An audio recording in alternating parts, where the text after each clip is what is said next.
الحديث الخامس والثلاثون من أحاديث الأربعين النووية الجزء الثاني.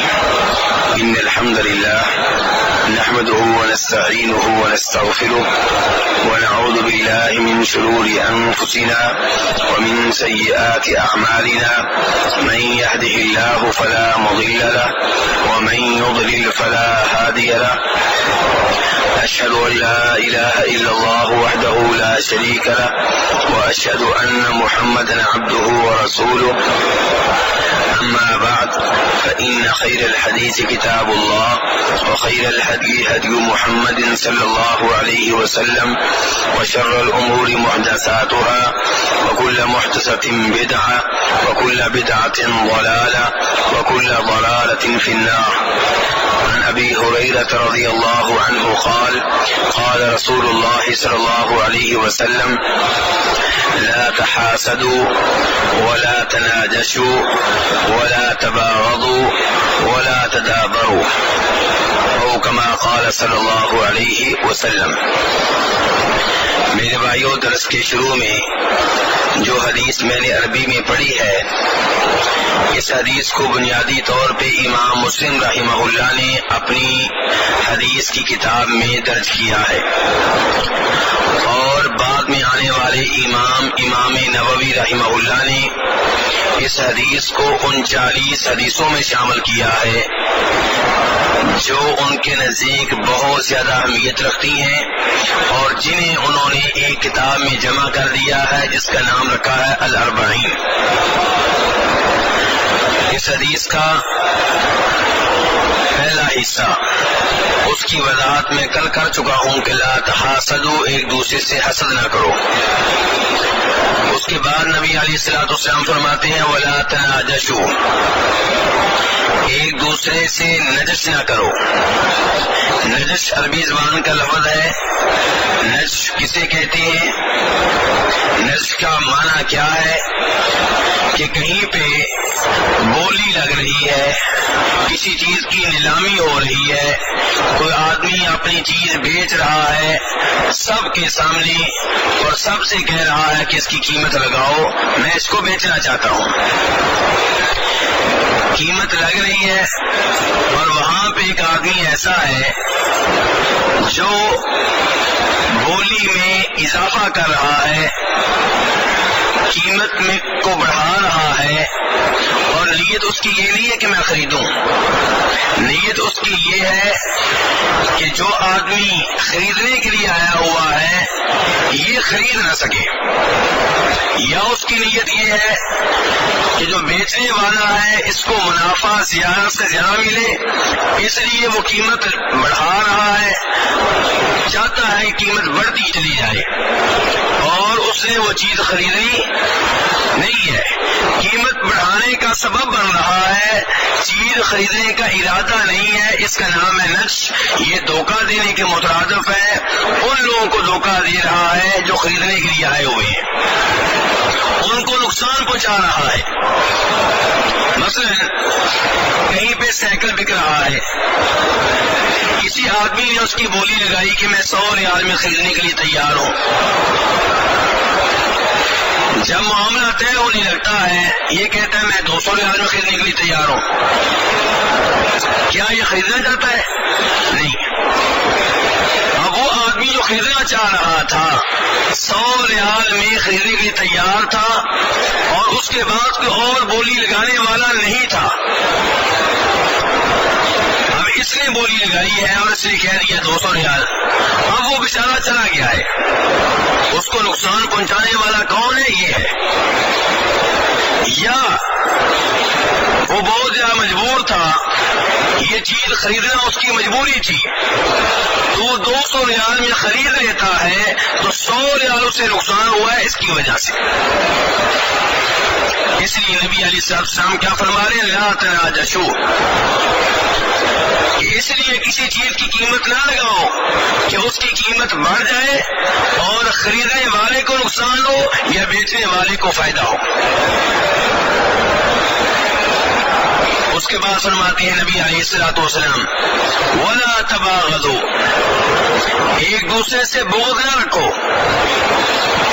میرے بھائی آپ عمرے پہ آئے ہیں، مسجد نبوی میں بیٹھے ہوئے ہیں، نبی علیہ الصلوۃ والسلام کیا کہہ رہے ہیں؟ ایک دوسرے سے بغض نہ رکھو۔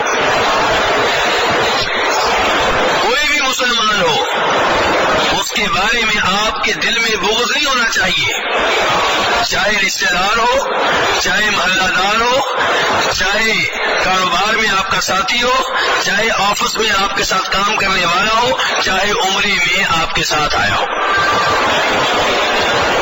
مسلمان کے بارے میں اپنے دل میں بغض و عداوت رکھنا، کینہ رکھنا بہت بڑا جرم ہے، بہت بڑا گناہ ہے۔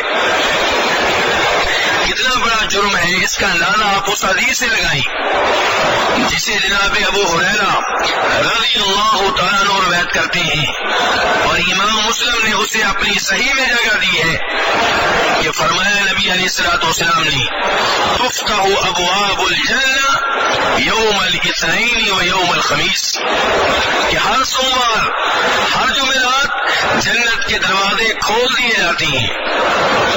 ہر سوموار اور ہر جمعرات کیا ہوتا ہے میرے بھائیو؟ جنت کے دروازے کھول دیے جاتے ہیں۔ فَيُغْفَرُ لِكُلِّ عَبْدٍ لَمْ يُشْرِكْ بِاللَّهِ شَيْئًا، ہر اس انسان کو، ہر اس بندے کو، ہر اس مسلمان کو معافی مل جاتی ہے، مغفرت حاصل ہو جاتی ہے جس نے اللہ کے ساتھ کسی بھی چیز کو شریک نہ ٹھہرایا ہو۔ میرے بھائی حدیث قابل غور، قابل توجہ۔ ہر سوموار ہر جمعرات جنت کے دروازے کھلتے ہیں اور ہر ایک کو معافی مل جاتی ہے سوائے اس کے جس نے اللہ کے ساتھ کسی بھی چیز کو شریک ٹھہرایا ہو۔ مشرک کے لیے معافی نہیں ہے، اسی لیے ہم بار بار آپ کو شرک سے روکتے ہیں۔ چوری کرنا جرم ہے، کوئی شک و شبہ نہیں، بدکاری جرم ہے، کوئی شک و شبہ نہیں، کسی کو گالی دینا جرم ہے، کوئی شک و شبہ نہیں، کسی کی زمین پہ قبضہ کرنا جرم ہے، کوئی شک و شبہ نہیں، یتیم کا مال کھانا جرم ہے، کوئی شک و شبہ نہیں، لیکن یہ سارے گناہ شرک سے چھوٹے ہیں۔ وہ گناہ جس کے لیے معافی نہیں ہے وہ کون سا ہے؟ شرک۔ اور آج افسوس سے کہنا پڑتا ہے کلمہ پڑھنے والے، لا الہ الا اللہ کہنے والے شرک کی لعنت میں مبتلا ہیں۔ جو کلمہ پڑھ کے بھی شرک کرے اس سے مکہ کا وہ مشرک بہتر ہے کہ جس نے کلمہ پڑھنے سے انکار کر دیا تھا، اس کو معلوم تھا کہ کلمہ پڑھنے کا مطلب یہ ہے کہ شرک چھوڑنا پڑے گا، اس نے دوغلی پالیسی اختیار نہیں کی، اور یہ کلمہ پڑھنے والا کہتا ہے لا الہ الا اللہ، اللہ کے سوا کوئی بھی معبود نہیں ہے۔ معبود کسے کہتے ہیں؟ جس کی عبادت کی جائے، کہتا ہے اللہ کے سوا کوئی معبود نہیں ہے، عبادت صرف اللہ کی ہونی چاہیے، اور کلمہ پڑھنے کے فوراً بعد کہتا ہے یا علی مدد، کلمہ پڑھنے کے فوراً بعد کہتا ہے غوث اعظم مشکل کشا۔ کلمہ پڑھنے کے بعد کیا کرتا ہے؟ بکرا ذبح کرتا ہے، کبھی اس قبر والے کے نام پہ، کبھی اس قبر والے کو راضی کرنے کے لیے کلمہ پڑھتا ہے، اور لال شہباز قلندر کی قبر کا مزار کا طواف کرتا ہے،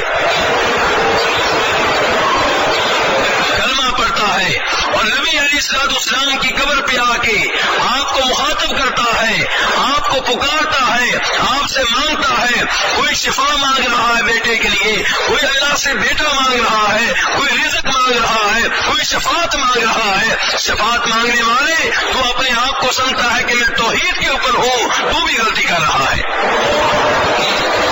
نبی علیہ الصلوۃ والسلام کی شفاعت میں کوئی شک و شبہ نہیں ہے، روز قیامت آپ شفاعت کریں گے، اور ہم اللہ سے درخواست کرتے ہیں، نبی علیہ الصلوۃ والسلام سے نہیں، اللہ سے درخواست کرتے ہیں کہ اے اللہ ہم سب کو اور خوش نصیبوں میں شامل فرما جن کی روز قیامت